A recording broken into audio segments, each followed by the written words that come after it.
I think as a love letter to the film, I'm going to do the intro, record the intro, and then play it backwards. Okay, will people understand that? Well, I hope so. Okay. If they don't, then I'm going to leave this in. No, that's okay.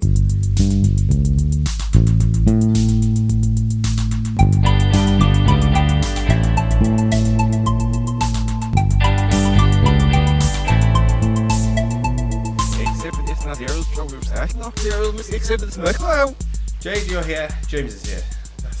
We're here. I'm getting bored of that intro. Are you going to think of a new one? Nope. Oh, okay. It's time. The Exorcist. The Exorcist. This is my favourite movie. I can see why. Oh, okay. Obviously, this was your first time watching it. It is. I was an Exorcist virgin. Okay. As you can see, we're recording this in front of an Exorcist poster. That's the one I helped you put up and you was getting so angry. No, that one was I was getting angry And you with. got angry with that one because it wasn't folding out as what you liked. I love that we're pointing at them like people know what we're talking We about. know what we mean. The Exorcist is my favourite book also. Is it the only book you've ever read? I think so. Yeah, that and like Biff and Kip. Biff and Kip. Yeah, Bangers. Biff and Kip, Biff and Chip. I forget. Okay. I didn't read it that well. Clearly. But my relationship with The Exorcist is a little bit complicated. Okay. I have gone into it before. We have in other podcasts. But I figured, we should dig into it a little bit. First of all, I want to ask you a question. Yes. What took you so long? We spoke about this as we were leaving. I grew up watching films like The Omen, and I don't know why, I just never really got into the kind of demonic possession stuff. Probably because I'd seen late night TV, and there was a lot of I think the market was saturated with possession films, Right. and I thought, The Exorcist is just going to be a little bit crap. Okay. Because it's the original, it's old makeup, etc. I just kind of disregarded it. Okay. But I was wrong too, very clearly, after watching it today. Yeah. Okay, so my relationship with it is thus. I think I've talked about it many times before. Mm-hmm. Here it is, full story. So it starts off, once upon a time. Hell of history. My parents rented The Exorcist on video. Said, there's a behind the scenes thing. James is getting into films. I was probably 7 or 8 years old. No, that can't be right. I must have been about 11. Okay. So 11? 11? So they were like, okay, well, obviously we can't let James watch The Exorcist. That would be insane. Mm-hmm. So they kept me out of the room for that. But they let me watch this behind the scenes thing of how the film was made. It's like, James, you'll be interested to know how films are made. You're interested in films now. This is your life, right? That seems very backwards. It's like, this film's really scary. But let's see how they made this scary film. But here's the thing. I feel like if you learn how... I'm just saying, but like if you were shown how a scary thing happened, then you can be, that's just fake then, isn't it? It's just, it's just hair and makeup or whatever. Yeah. I didn't know any of that. Did you know what the film was about? No, didn't know anything. It showed clips from the film in the making of things. Okay. So like they were like, here's Linda Blair. This is what she looks like normally, and this is the scene from the film, and I was traumatized. Like, did it make you cry? Yeah, not cry, but it really shook me to my core. Mm-hmm. Where I'd be like, oh, okay. And anytime I saw her face, because if you Google girl from Exorcist, there's a picture that's quite iconic now because I think it must be from a hair and makeup test. Mm-hmm. But you know that like one of those scary maze games. Yeah. Do you know what I mean? I know what you mean. You're doing that as if people can see. Okay. But like you start with a mouse and you go like down the screen, and then you've got to get really close to the screen, and then her face pops up. Yeah. That would happen to me quite a lot. Mm-hmm. But I just saw her everywhere. Okay. Yeah. So... Just like the demon in the movie. Just like in the movie. So I just avoided it. I just thought I'd be scared of it for the rest of my life. Yeah. And then I got to uni and I was doing a module on like a solo performance, that was it. Okay. And my piece was about The Exorcist, and I thought, wouldn't it be good if I did a piece on The Exorcist and overcome my fear? So I did that. So I watched the film and I was like, is that it? What's the fuss all about? Did you love it instantly, though? Yes, but not to the extent that I do literally right now. Okay, so what changed? I've read the book. Okay. The book's written by William Peter Blatty. Mm-hmm. It's a great name. Blatty by name, Blatty by nature. It really rolls off the tongue. Well, Mr. Blatty Peter Williamson. But it's a really good book. You've read it as well. I have read it. I find it scarier than the movie. Oh yeah, I always find the books to have a lot more going on because again, it's happening in your own head. Yeah. So you can always imagine I'm what's not going to worse. lie, my head, scary place to be anyway. I know this. Great. But yeah, I agree. I think you get that sort of, your imagination runs a little bit loose. Yeah, because obviously you know yourself what you're scared of. The movies once you see an image of what they want you to be scared of, you process that in your own head. My dad summed this up quite well because he reads a lot, and then I'd show him the film of the book he was reading. Yeah. And he said, when you're watching a film that's an adaptation, you are getting that director's vision of what that looks like. Yeah. So, for instance, Da Vinci Code, that Dan Brown thing. Yeah. He always imagined Nick Nolte, someone like Nick Nolte in the Tom Hanks part, whereas Ron Howard, as good as he is, was like, it's Tom Hanks. Yeah. Like, you get no say in that. Yeah. So that's what's going off. Yeah. Yeah. But the screenplay for the film here is also written by William Peter Blatty. Okay. Which is a good call. No, definitely. Because that way we get something that's true to the book, which we quite like. Yeah. We went to see it, they re-released it, 50th anniversary. 50 years. Wow. Can you imagine? It's amazing that it's aged in a way that I think people can still enjoy it today. I want you to remember that because I Okay. don't think people do enjoy it today. Okay, I think they do. Okay. We'll see. We'll see. But we watched the director's cut. There are many different versions of this. It's gone through the Blade Runner test, right? Yeah. Where there's been scenes added back in, and there's been stuff taken out and stuff like that. But your overall experience, you've had the director's cut today. I just want to throw it out there. I think the director's cut is the best version of this. Okay. I'm just saying. I wouldn't know because obviously I've only seen that one version. Are you a fan of William Friedkin? What else is he? The French Connection, The Conversation. I He don't did think I've the seen film called Jade. That's your name. The sexy film. Yeah. Oh, I know about the film called Jade because I remember seeing the front cover and thinking, that's a bit saucy. And there's a lady with the same name as me. But I've not seen it. Just a quick thing. We have that DVD at work. You told me that on our first date. It's still... You were like, there's a film with your name There's on a it. I was film like, called I know Jade. exactly what film that is. Yeah. But yeah, William Friedkin did that. The director of The Exorcist. Because that didn't do so well, but the imagery on that, you got a lot of greens and stuff, haven't you? I think. Yeah, probably. I haven't seen it. But I think we watched it with the Turner Classic Movies intro today, which was really nice. We really enjoyed that. Overall, what did you think? Because this is your first time. You want me to sum it up? I would like you to give us an overall thing. When I turned to you in the cinema and you asked me how it was, and I said, I enjoyed it, it was good, you were like, oh, alright. I think I bigged it up a bit too much for you. Yeah, but again, I'm someone who has a different relationship to horror than you do. Mm-hmm. In that I'm a huge horror fan. And saying that, how I can be such a huge horror fan and not have seen this is completely contradictory. This is, I think, voted one of the scariest films of all time. Yeah. Was it for you? No. Okay. It wasn't. I mean, to be fair, I think I said to you, I enjoyed it more than other films that I've seen from a kind of around the 70s kind of era. Like, I enjoyed it more than Halloween. Nice, yeah. And to me, I liked The Omen more. No. But I don't know if it's because I'm seeing it with nostalgia glasses on, because I saw it when I was younger. You watched The Omen when you were young? Yeah, I remember having it. I remember my dad having it on VHS. Oh, okay. So I think I was in year 7 when when I saw it for the first time. So you've had a similar relationship with The Omen than I've had with this. That'll be why. So it's like I saw that early, and because I saw Final Destination early as well, there's some very similar elements in those films that really scared me.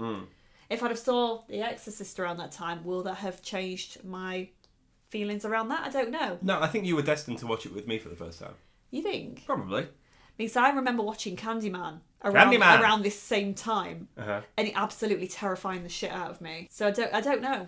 Maybe it's because I've seen so much horror over the years that this doesn't probably hit as much as it would have done if I'd have seen it earlier. Yes, I do see. Speaking of omens, no. This film is apparently cursed. While they were filming it, there were injuries, there were deaths, and there were deaths of family members for the people who worked on it. Okay, because I've heard about some of the injuries. I know that Linda Blair suffered quite a bit, didn't she? Burstyn did. Burstyn's still suffering from it. Really? Tell me everything. I will when we get to it. I've logged it up here because Okay. honestly, seeing it on the big screen tonight, I really got a new appreciation for the sound design. Okay. But there's one bit where I was like, okay, she's not okay. Yeah, this is genuine pain. Yeah. I think you'll know it and you'll be like, oh, okay, shit. Yeah. However, injuries don't just happen and not all accidents are entirely free of blame. So people are saying it's cursed, but people are saying, not a problem. Yeah. That's spooky. It is, and I think things like that, it really helps give the movie some sort of like, it's what kind of leads it into like the being a cult classic. It's like, oh, it's spooky. A cult classic. A cult classic. Ooh. The occult stuff, I think this is based on I'm doing big air quotes here. Yeah, there it is. I see them. There's one over there and one over One over there. there. These air quotes are massive, right? Yeah. You can't even fit them in the room. There's one over there. You see that air quote? I can. There's There's the other one over there. See how far away they are? So They far. are massive. Apparently, this was based on a true story. Yes, so that bit I did know a little bit about. Mm-hmm. I know it was originally written about a case surrounding a teenage boy. Yes, in America, I think, maybe in the 50s. That's about as far as I know about it, if Okay. I'm being honest. I thought obviously science then isn't what it was now. Yes. Science then isn't what it is now. Yeah, and I think there's been exorcism cases that have been documented since where we've seen that actually there's a lot of abuse that's been Yeah, I think there's an within answer. it. There's some sort of answer for everything these days. Yeah. But the Catholic Church and the Vatican, it's still a bit of a taboo. They don't release anything, do they, about how many they do or something like that? What, children? Wow, we had to got go him. there. Bloody got Way. him. Catholic Church. Get all. Read it and weep. But no, they don't tell anybody, do they, about how many exorcisms are performed every year. How many do you think it is? Let's just a guess. I don't know. 7. I want to say 7. 7 exorcisms. But wasn't there a big thing about the Conjuring films that, like, Ed and Lorraine Warren? They're like, Ed Warren's like the only person outside the Catholic Church that was ever given the ability to do exorcisms. Right. Why is this? No idea. I mean, that could have been something I got from the films, but I think that's something that was genuinely known. Okay, yeah. But even then, he still had to apply to do it. Oh, okay. That's interesting. We're not talking about those films. We're not, but it's interesting because again, those films also, when we think about exorcisms in movies nowadays, it tends to be surrounding the Conjuring universe, or I get it, yeah. and it's all of its different spin-offs.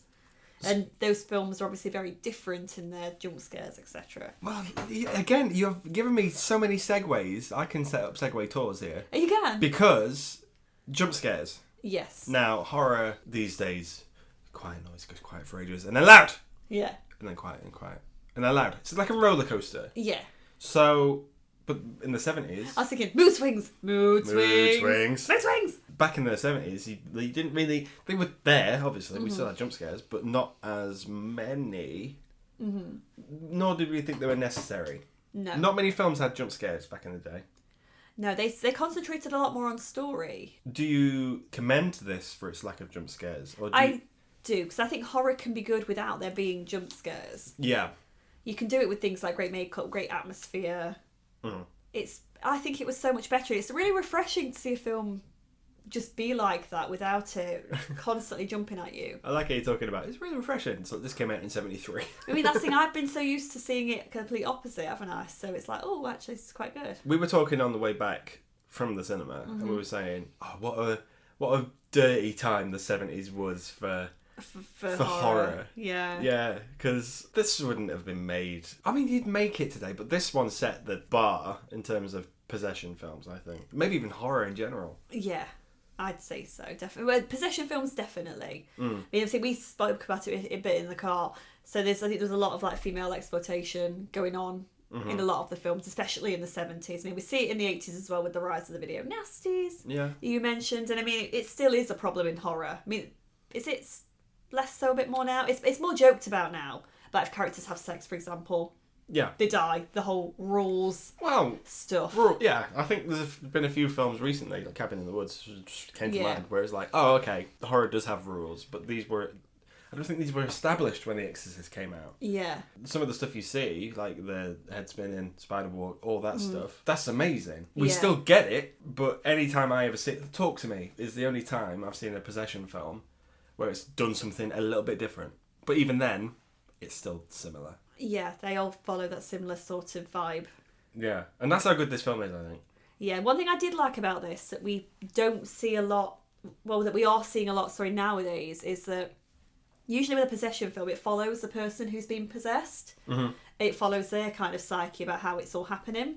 We don't really see that so much in this. We see all the characters reacting to her. Mm-hmm. We're never really just left with her in a room on her own. See what she's up to react to whatever's happening. My stepdad said the reason it's so scary is because it's what is happening upstairs. Yeah. It's not in some sort of hospital. It's not in some sort of like holy place or anything. Mm-hmm. It's in a suburb in Georgetown, America. It could be happening next door. Yeah. And honestly, sometimes I think it is happening next door because they're fucking loud. The things we hear, yeah. Right. So it really brings it home. Yeah, I suppose for me, because watching it now after seeing something like, again, The Conjuring 2, where it's set in like a little terraced house in the middle of London, like during the 60s. I mean, houses like that still exist now. Like, with their decor and stuff. Like, it's very old-fashioned. Mm-hmm. That felt like it could literally be one of the houses that we're connected to. Yeah.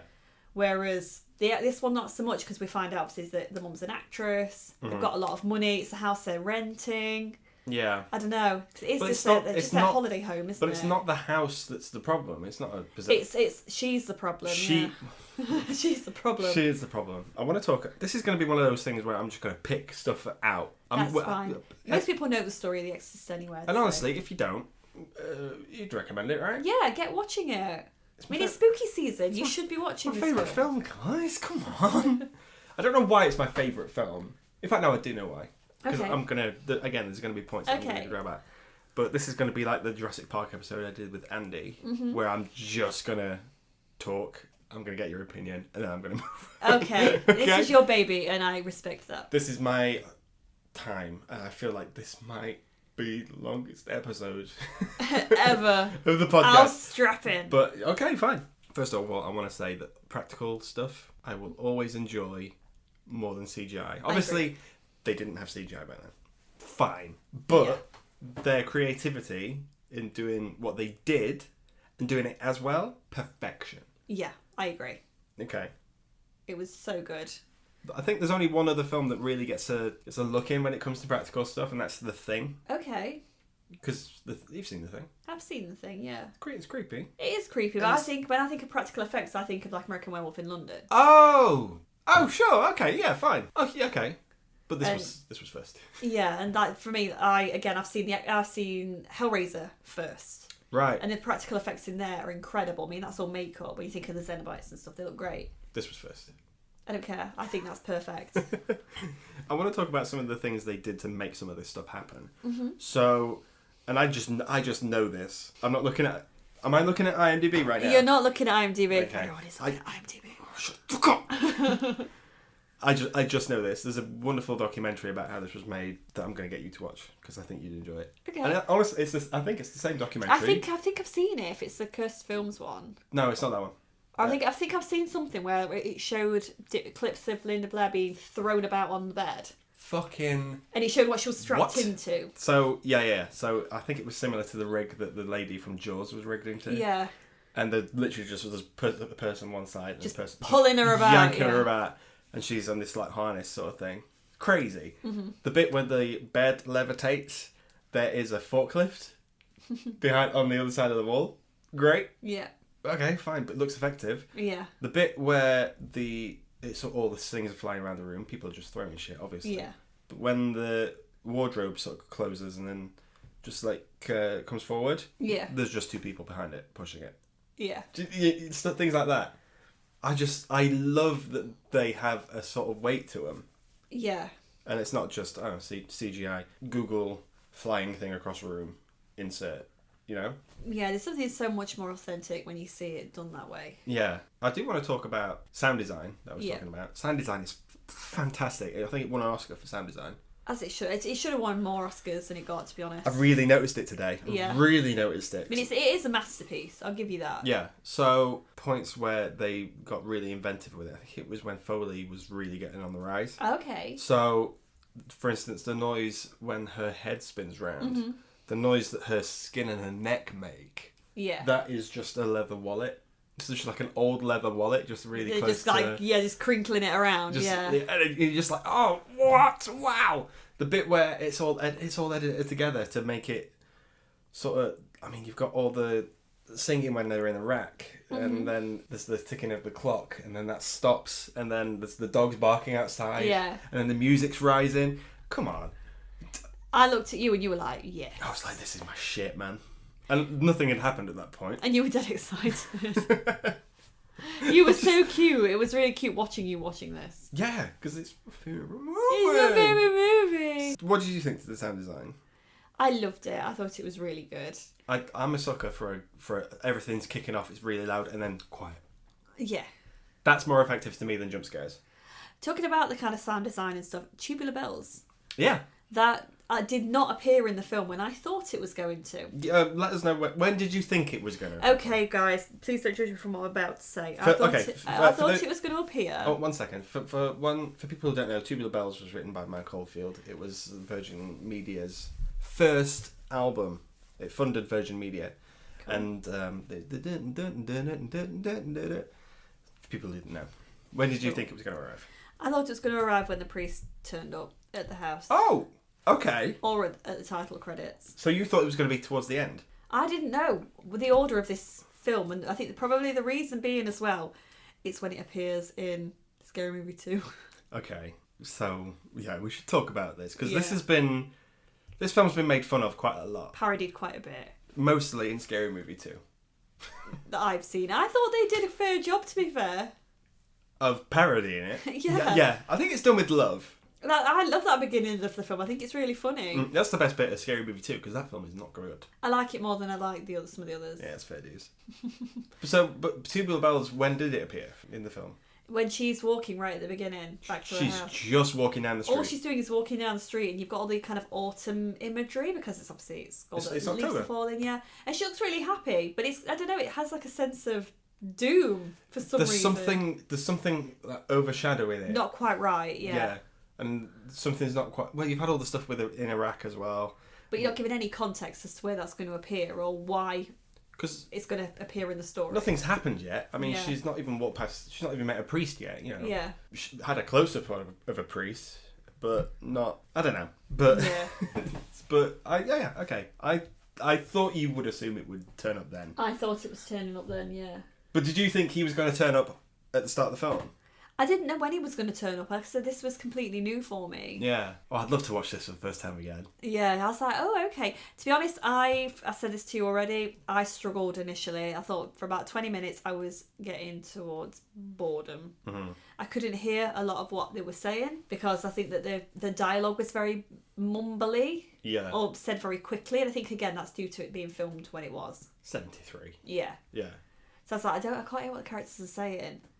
I think you'll get there. There's a character that annoyed me as well. Which one? That bloody Columbo. I don't even know his name. I keep calling him Columbo. Oh God, what was his name? Columbo. Oh. The inspector dude. He was really annoying. The inspector. And his stuff stopped the story from progressing as much as I wanted it to. But he's in the book. I mean, I know they needed his character to talk about a death of another one. Yeah, yeah. Because that brings it into, is it linked to what's happening with Regan? Yeah.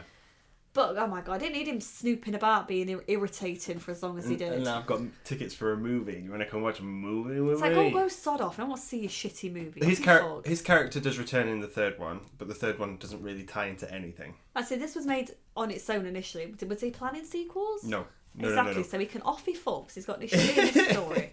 It did get sequels. I mean, it got, obviously, Heretic, The Exorcist 2. Linda Blair returns for that one. That's got Richard Burton in it. Okay. Why? I guess he needed something to do. He needed some money. But then Exorcist 3, which William Peter Blatty wrote and directed himself, which is fine. There's two good versions of that film somewhere. Well, there's two good versions of it, but if you put them together, it makes a banging film. That's a banging film. Okay. But that's not the world we live in. It is not. And then there's like prequels with Stellan Skarsgård and stuff. There's TV shows which aren't great. Has it been oversaturated? Yes. Obviously, we're getting a sequel again, but they're doing a Halloween thing. Are they rebooting the series? It's a soft reboot, but it's a remake and it's a sequel at the same time. Bit of everything. It's gonna fucking suck, isn't it? We haven't seen it at this point. Yeah, that's we're judging something we've not seen yet, guys. But that's gonna fucking suck. We've spoke about it before now. It's not going to be as good as what we've just seen. This one's a masterpiece for me. Yeah, and it's also it's a statement of its time as well. I mean, as far as like movie making goes, this is complete top tier. I think this is everyone in their element here. Yeah. Whereas I think the new one, it's gonna fall into the traps that we get into horror movies nowadays. But has it followed the audiences? Is it what audiences are looking for? I agree. I think it is what the audiences are looking for. People expect it to be. I don't know. Can you see why people fainted in the screenings of this? Now I can. I said to you as well. I got towards that. It was slow to begin with, but that third act, man, that was incredible. It was so good, but I found myself holding my breath, and I don't know why. I think I was following the story so much, and I was like, and that was making me feel dizzy and faint. And I thought, if I was someone who was also genuinely terrified at that moment as well, I could see why someone would faint, because I didn't feel completely right. Yeah, I think when that last third act is relentless. Oh, it is. It just keeps punching them at you. It's so good. The film as a whole, okay, first of all, it's not a horror. I don't think it's a horror film. It is a horror film. But I don't think it really falls under horror. It's got horrific things in it, but I don't think it's a horror. Is that not horror then? No, I think it's a thriller. I think this is a paranormal thriller. Yeah, I don't agree. Because there's a lot of science and stuff going, and there's a lot of people trying to put pieces of the puzzle together. Yeah. Like, what's the face? What's the fucking name? The mum's name. Chris McNeil. Mm-hmm. She's trying to get to the bottom of what's happening to her daughter. Her daughter's fine at the start, and then she's like, "Oh, I'm misbehaving a little bit," but she's having tests done, and then science is going to find the problem. She has to have more tests, and then science goes, "We got nothing. We can't help you with any of this." It took him a while though to tell her they couldn't do anything, and I thought that's so fucking of its time, isn't it? Because it's also set in America. They waited until they couldn't give her any sort of bullshit answer that she would believe, so she could keep paying for all their healthcare. I'd like to think that scientists were like, "Oh, we've not seen anything like this before," and scientists were like, "Okay, waive the fee. This is amazing. Let's just study this." Yeah, like a university. Let's get this child studied. No. Yeah.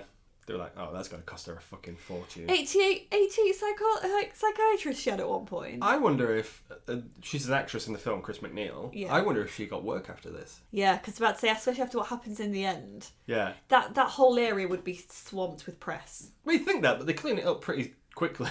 But I'd say that blood was off the floor. That blood was gone. Yeah. I love the stairs. Those stairs are iconic. Are they more iconic than the Joker stairs? Yeah. Well, than the Rocky stairs. This is a big big point you're making here. Shall I rank the stairs? Cinematic stairs. Rank them, James. The Exorcist top. Yeah. The Joker is second. Second place. I like the Joker a lot. The Rocky ones, I haven't seen Rocky, but I appreciate that any time I go up a flight of stairs, I do celebrate when I get to the top. As you should. So they're sitting at number 3. The Muppets halfway up the stairs, fine. The cupboard under the stairs that Harry Potter lives in. What about Labyrinth? Where's that falling? There's a lot of stairs in that. Is there stairs in Labyrinth? Yeah. She chose down. She chose down. Cinematic stairs, guys. Cinematic stairs. That's going to be the spin-off for this. Cinema and stairs. Cinema and stairs, guys. The stairs, however, are not next to the house. Okay. In real life. Right. That house is nearby, but no. Did they just think, we prefer different stairs? Well, here's what they did, because they could in the 70s. Mm-hmm. They built an extension. Okay. So the window that everyone fucking jumps out of, that was the extension, and it's overlooking the stairs. Okay. Whereas if you see the stairs, there's a gap, and then there's the building. Okay. So. Is that building still there? Yes. Would you have to get any people taking pictures? You would though, wouldn't you? If you're going to America and you're stopping by. Is it a landmark people are bothered about? I would visit them. That's because it's your favourite film. Exactly. And I imagine there's someone out there who also likes The Exorcist. I wonder if they get a lot of horror fans coming around taking pictures. Like the Amityville House, but that also gets true crime. I've raised my hand. Yes. Speaking of people who enjoy The Exorcist, we were in a screen today, you could hear a pin drop. Mm-hmm. Everyone was well behaved, great. Yeah. I mean, the woman behind us was having a bit of a tough time. She kept snivelling. She was either unwell and shouldn't be there. Yeah. Or to be fair, she kept snivelling upwards. She should have just blown her fucking nose. Yeah. Keep blowing it up, it's going to keep coming down. Gravity does its thing. Gravity! You need to blow your nose, bitch. So, anyway, apart from that, you can hear a pin drop. But every now and then, when stuff was kicking off in the film, there was 3 people, I want to say film students. Young adults. Who laughed. Yeah. Now, this is going back to, do audiences like this anymore? Mm-hmm. What were they laughing at, Jade? They laughed at the cuss words. Naughty, naughty cuss words. They said naughty words. Now, I don't want to say any of the words here, but I think it's cute and adorable that Americans think the C word has any weight to it. Do you know what I mean? Yeah. Like, it doesn't. I've said it twice today. You have. You've got a problem. Yeah, I do. And it bothered you, I think, initially. You were like, oh. It did bother me, because I was like, this is a masterpiece. You've paid to see it. Shut the fuck up. Yeah, I mean, they weren't laughing all the way through it. No. They laughed maybe twice, didn't they? I think at one point I knew they were laughing at the effects. Mm-hmm. And that bugged me, because it was 1973 when it was made. Have some respect. Yeah. And then they were laughing at some of the words that she was saying. Mm-hmm. And I was like, but if you've... But then the story hasn't gripped you if you're able to laugh at it. Yeah. I know what you mean. Yeah. Whereas every time I watch it, I'm like, I'm invested in everything that's happening to every single character. Apart from the detective. Yeah. No one wants the detective. He could have been gone. The hair and makeup. Yeah. Dick Smith. God. Mm-hmm. Did you appreciate it? I really did. I was worried because I've seen the parodies. Sure. That her makeup, especially towards the end when she's literally gone full fucked up. Yeah. Was going to look horrible and like really fake, with the fake scars and stuff. And actually, I was surprised by how good it was. Some of it. Her lips being all charred and stuff, I quite liked. That was effective, wasn't it? The worst part, to be honest, was all the green snot. Yeah. I thought that was really unnecessary and it didn't add anything to it. Linda Blair wasn't there for that. That wasn't Linda Blair. You know when it spits thingy, they got someone else to do it. Like how she's covered in all of it as well. Yeah. I don't know why it couldn't have just been normal sick, because I think that's in itself is minging and horrible. It's minging, but it doesn't give it the sort of... It doesn't get the reaction. Because it's green and it looks different, I get it. I think the restoration has done this film a world of good, but I don't think the green is really green. Shrek green. Yeah. Whereas back then it's sort of like a grimy... Like more of a grey. Yeah. So yeah, I think that's... I do agree. I think the whole idea of it as well, because I think they touch upon it in the film when they say, why this girl? And one of the priests says it's because it's supposed to be ugly and horrible. It's supposed to make you question everything. And I suppose it's doing the same thing with the audience, because you see this really horrible imagery that she does to herself, obviously with the crucifix scene and that sort of stuff. And then the words she's saying they're not nice. Yeah. And then you've got the kind of really grotesque, sicky green stuff. All of it's supposed to repulse audiences. I think it does a good job. I think that's the problem the way the Six's concerned, is is looking a bit... It looks a bit joke shop. It's a bit comedic. Yeah, it looks like you've been gunged on Saturday morning. I think Saturday morning TV. I think it's more effective. There's a shot I really like. It's when they're doing the Power of Christ Compels You. Yeah. But it's just after it, I think. It's like a wad of phlegm almost, isn't it? She's basically got her head to the side, and it's just slowly pouring out of her mouth. Gross. I love that, because her face is all messed up anyway. It's one expression, isn't it? Her eyes are really good. Her eyes in this have always freaked me out a little bit. Okay. I don't know why. I have the same issue with the Thriller video. We've had lots of conversations about the bloody Thriller video. Video. But yeah, let's go performances now. Everyone's on form. Everybody. Everyone's on fucking They form. all understood what they were doing. I don't think all of them did. I think most of Linda Blair's stuff, I don't think she fully understood what she was doing. I thought she was like terrified. She did a really good job of that. Oh god, yeah. She's really good. She's really good in that, and her parents were very good to allow her to be in this. To be fair, Linda Blair was in Miami 7. Oh. Or LA 7. That's news I didn't know. That is the S Club 7 TV show. Hey. She played the owner of the hotel. I've not seen it. Oh, I used to watch it all the I time. watched Seeing Double.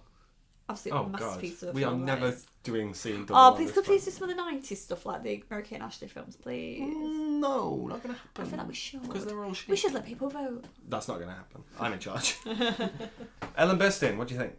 Incredible. Yeah. Do you like? Have you seen much of her other stuff? Yes, I've seen some other bits and pieces she's done. I am assuming you're going to say Requiem for a Dream.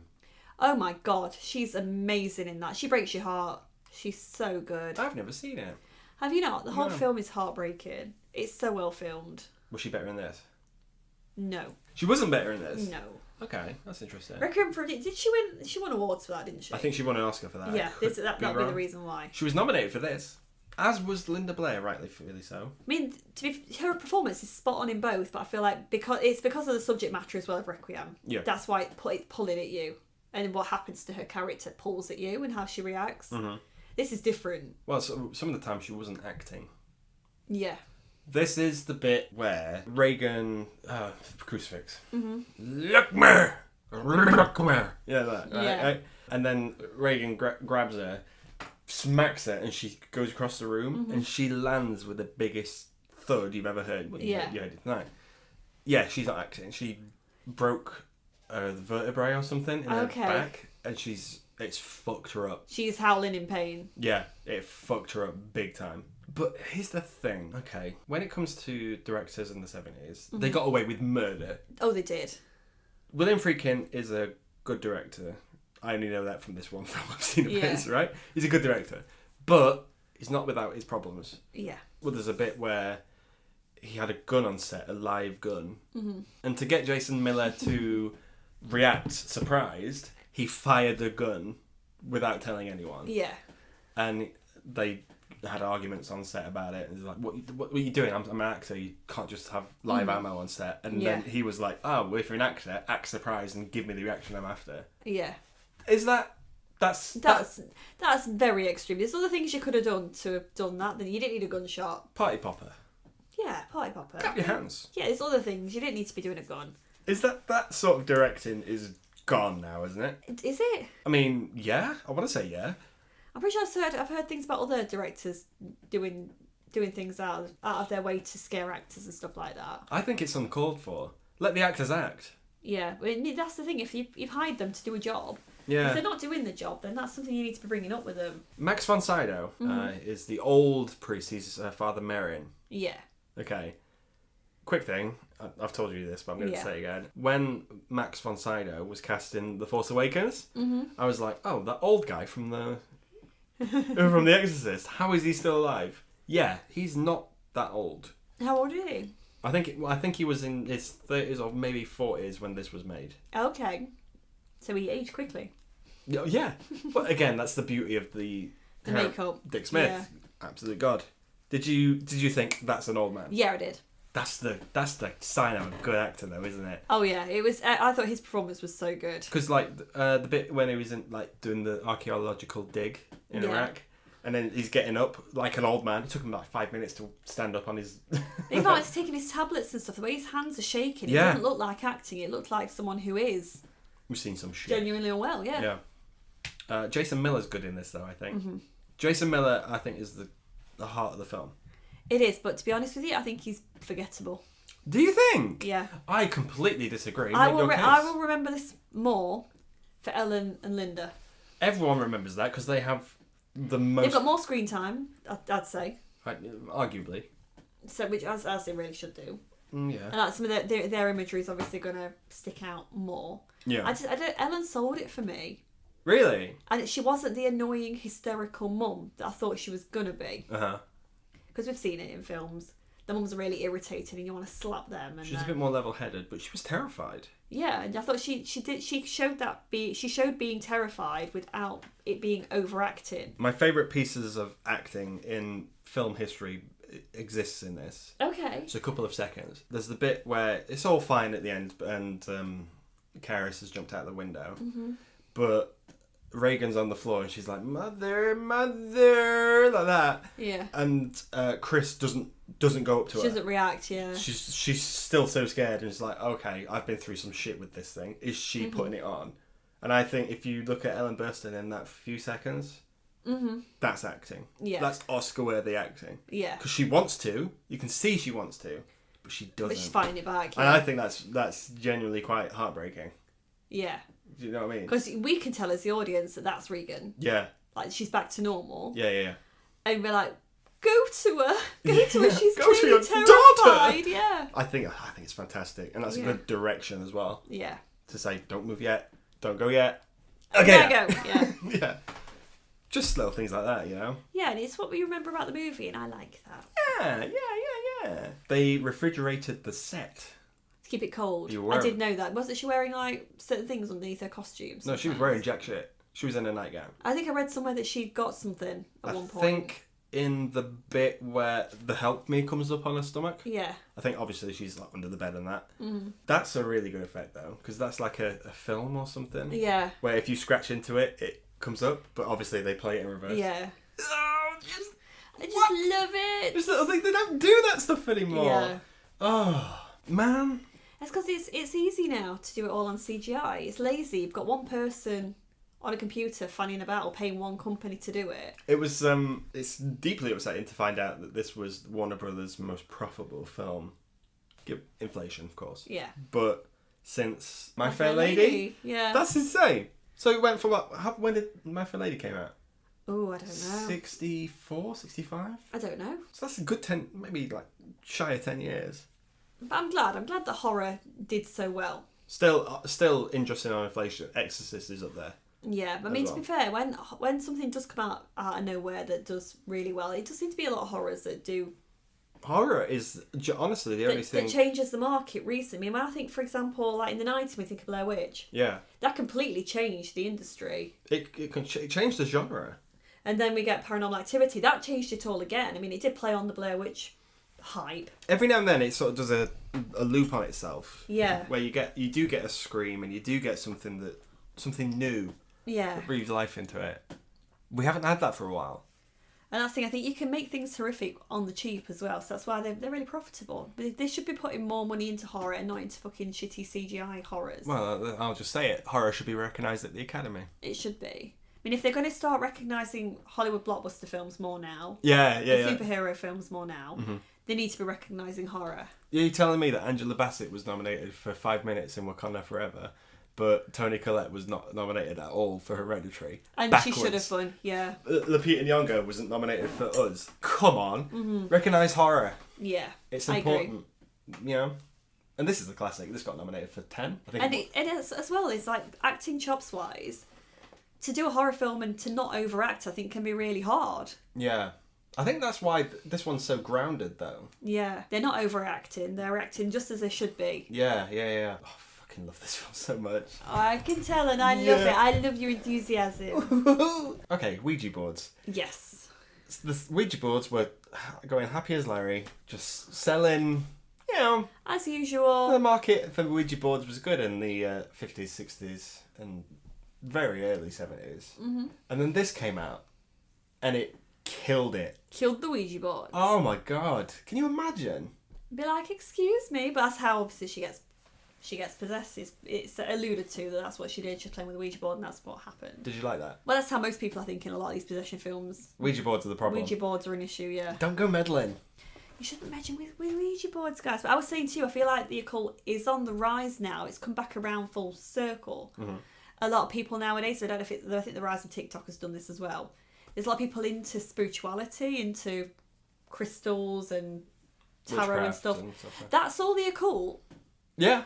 Which they don't necessarily think it is. I mean, it's not obviously like contacting spirits and all that sort of shit. I think it's in a certain Venn diagram, but I think it's there. Yeah.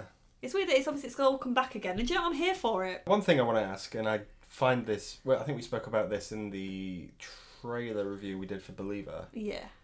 But the voices of the girls in that, in Believer, we don't know how it's done, but we think that there's going to be some sort of auto-tune. Yeah, auto-tunage being used. Shout out to Mercedes McCambridge.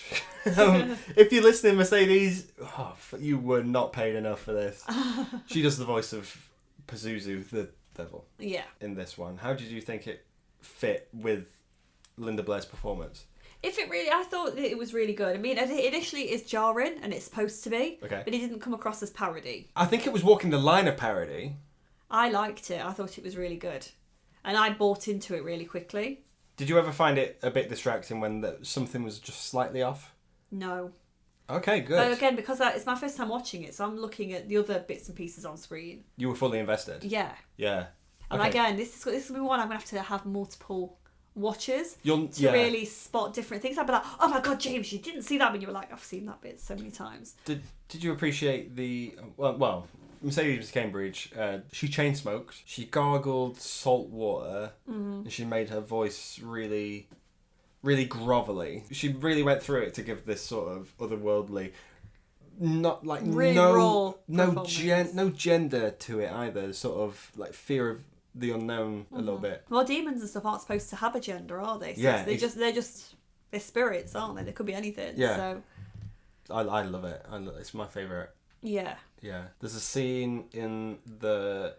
I mean, there's a few people helping Chris out, and there's the butler, and there's the babysitter. I want to say babysitter. Like a house Childminder. Yeah. Her performance is very overshadowed.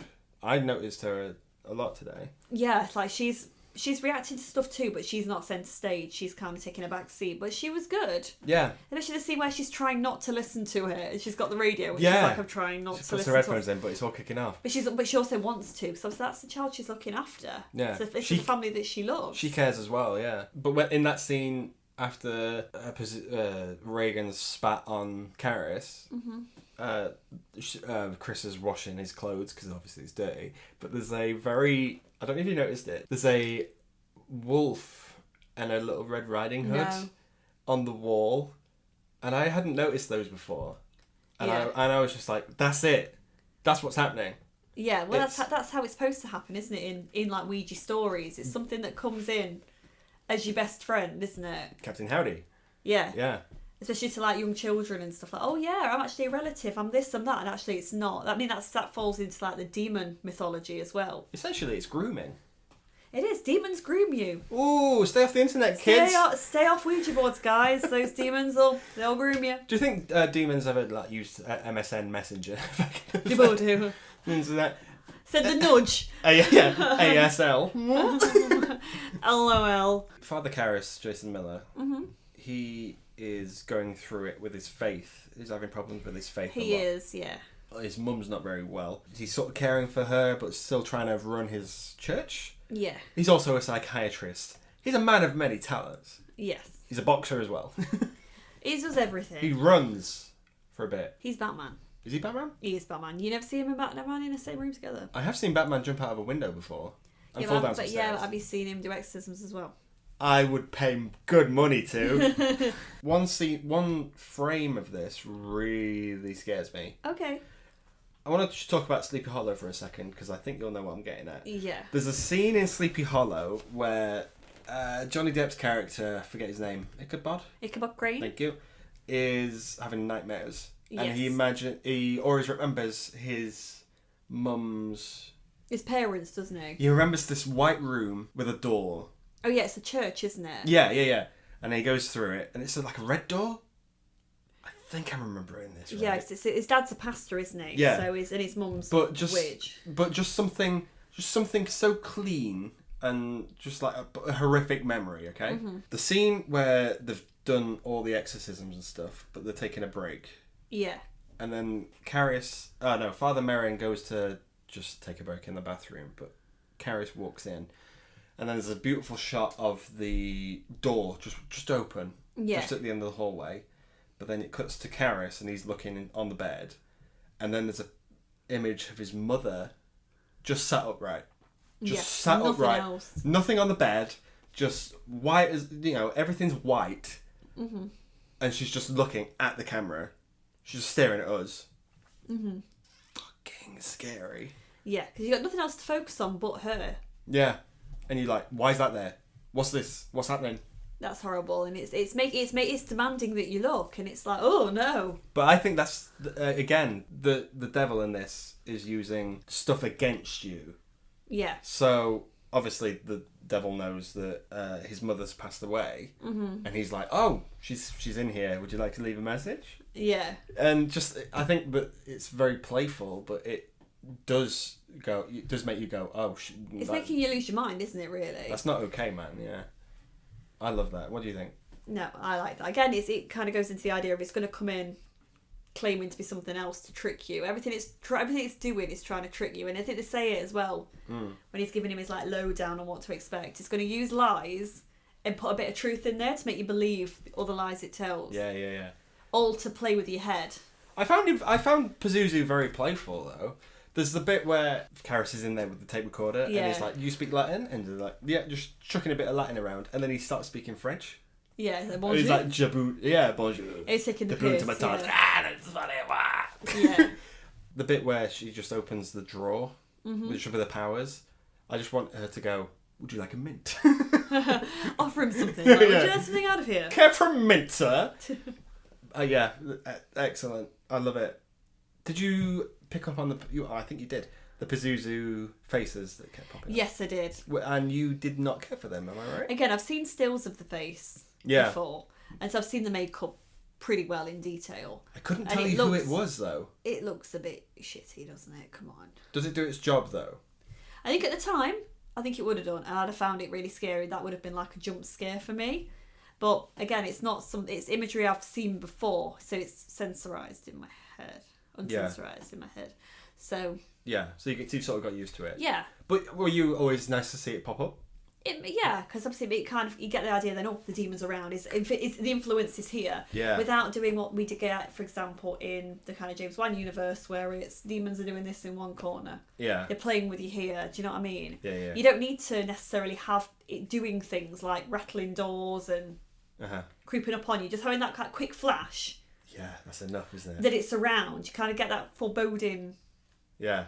Energy. There's a wonderful one I didn't notice is when someone enters the bedroom, and then the statue face pops up, and I'm like, "Oh, I've not seen that before," and I was like, "Oh." But it's not meant. I don't feel like it was put in to jump scare you. I think it's put in there to kind of remind you that actually it does feel its influence is being felt everywhere, so it feels really subliminal under your skin. Yeah. That's one thing I like about this film is that it does sit with you. Yeah. It always sits under my skin. It's part of my DNA now, I guess. I think that's the thing. I think the power of suggestion is a lot scarier than seeing demons left, right, and centre. Just the one flash, and then thinking, "Oh, what's going to happen in the rest of this scene?" You feel like it's there. One of the reasons I like having you as a co-host is that you always you do really well at setting up segues for me. Thank you. You're welcome. Speaking of quick flashes, yeah, the trailer for this has been sort of referenced in the latest one. Okay. Yeah, with all the flashing images and stuff. But back in the day, spooky, right? Yeah.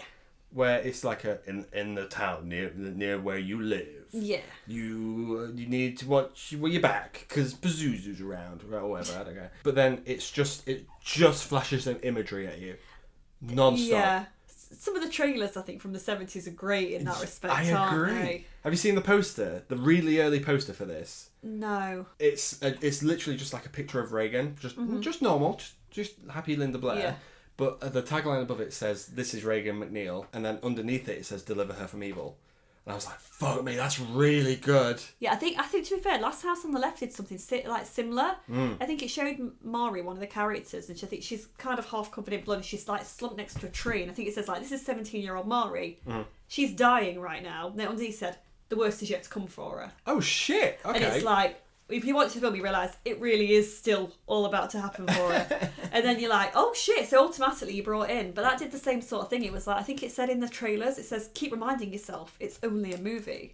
Oh, yeah. So yeah, that's the thing. I think that it was a really big moment, some of these films. Queuing around the block, you don't really get that anymore. Only for the Barbie movie. I don't think Barbie got it. I remember working at the cinema for 2015 to 2019, I worked there. And there was only a few films where they'd queue up outside. Jungle Book. Wait. Remake. I was like, okay, nice to see you all. Jurassic World. I've queued. Yeah?